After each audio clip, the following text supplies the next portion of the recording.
If you're investing time and effort into email marketing, and you absolutely should be, one of the things that you absolutely need to consider is your subject line. After all, it's going to be one of those key factors that determines whether or not your audience is even opening that message that you've spent so much time crafting. So I've got a few recommendations for you that I think will be helpful.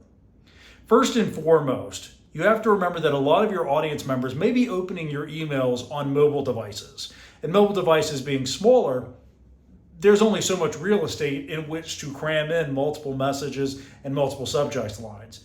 So if you're anywhere over 50, 55 characters in terms of the length of that subject line, there's a pretty good chance that it's going to get cut off. And so you need to think about, how do you keep your subject line to 55 characters or so maximum? And if you can't, you want to make sure that those most important keywords, the things that you need your audience to remember or that are going to compel them to open that message, that they're shoved toward the front of that subject line. And when you think about those most important keywords, you want to think about words like you and your, or maybe even their first name if you've got that in your CRM. Those are going to impart a sense of personality and familiarity, like two friends talking to one another. You've spent so much time developing that relationship, and you want it to be a conversation that you're sharing with them in this email. You also want to think about a subtle sense of urgency. So keywords like now or today or maybe even hurry.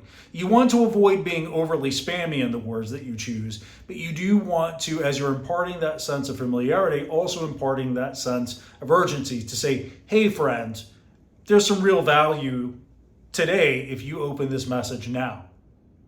You also want to think about short words and numbers and months of the year. All of these things have real data behind them that show that they can entice your audience to open those messages so that you can share with them the marketing messages that you need to share.